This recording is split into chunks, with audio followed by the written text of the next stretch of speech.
শীতের দুপুরে গরম গরম ধোঁয়া ওঠা ভাতের সঙ্গে বাড়িতে তৈরি করা কাতলা মাছের পাতুরি, তাও আবার খুব কম সময়ে আর খুব কম উপকরণ দিয়ে খেতে কিন্তু বেশ দারুণ হয়। একবার বাড়িতে বানিয়ে বাড়ির সকলকে তাক লাগিয়ে দাও। নমস্কার বন্ধুরা, কেমন আছেন আপনারা সবাই? দুষ্টু রাঁধুনিতে সবাইকে নিমন্ত্রণ জানাই।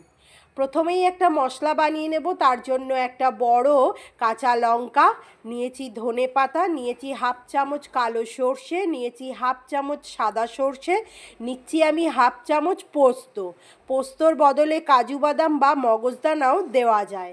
সামান্য একটু নুন দিয়ে আমি ওটাকে বেটে নিলাম। এরপর আমি তিনখানা নিয়েছি কাতলা মাছের পিস। আপনারা চাইলে এটা রুই মাছ দিয়েও করতে পারেন, সেটাও কিন্তু বেশ ভালো লাগে। কাতলা মাছটা ভালো করে ধুয়ে পরিষ্কার করে নিয়ে ওপর থেকে নুন আর হলুদ দিয়ে তারপরে দিয়ে দেব মশলাটা। যে মশলাটা আমরা পেস্ট করে রেখেছিলাম সেই মশলাটা দিয়ে দিলাম। এরপর দেব বেশ খানিকটা 2 থেকে 3 চামচ সর্ষের তেল দিয়ে আমি মাছটাকে বেশ ভালো করে মাখিয়ে নেব। মাছটাকে মশলার সঙ্গে ভালো করে মাখিয়ে অন্তত 10 মিনিটের জন্য রেস্টে রেখে দিতে হবে। যদি আপনি 10 মিনিটের জন্য রেস্টে রাখেন তাহলে মাছের ফ্লেভারটা খুব ভালো আসবে। তাই 10 মিনিটের জন্য রেস্টে রেখে দেব মাছটাকে ভালো করে মশলার সঙ্গে মাখিয়ে। এরপর আমি নিয়েছি কলা পাতা। কলা পাতাগুলোকে ভালো করে জল দিয়ে ধুয়ে পরিষ্কার করে আমি নিয়েছি। ওপর থেকে দিয়ে দেব 1 পিস মাছ আর গ্রেভি দিয়ে দেব। গ্রেভিটা দেওয়ার পর আমি দেব একটা কাঁচা লঙ্কা। এই মাছের সঙ্গে একটা কাঁচা লঙ্কা দিয়ে দিলে দারুণ লাগে মাছটা খেতে।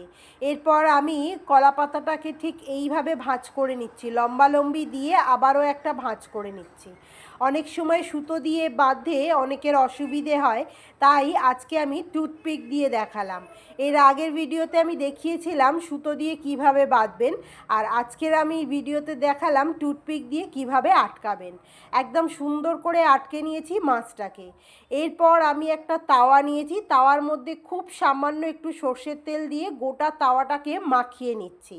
সর্ষের তেলটা এই জন্যই দিয়েছি যাতে যখন আমরা পাতুরিটা ঠিক এইভাবে সাজিয়ে দেব যাতে কলা পাতাটা চাটুর সঙ্গে না সাঁটিয়ে যায়, যাতে না বেশি কলা পাতাটা পুড়ে যায়, তাই আমি সর্ষের তেল একটু মাখিয়ে নিলাম। এরপর আমি 15 মিনিট ঢাকা দিয়ে লো ফ্লেমেতে একটা পিঠ করে নিয়েছি।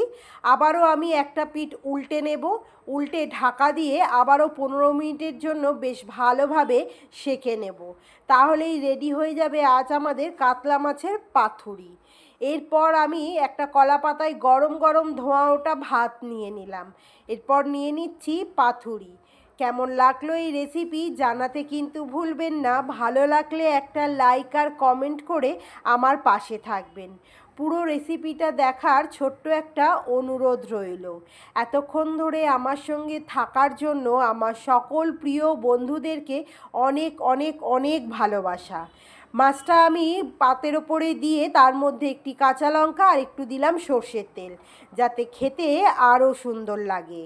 আবারও দেখা হবে নতুন একটা রেসিপির সঙ্গে। ততক্ষণের জন্য টাটা।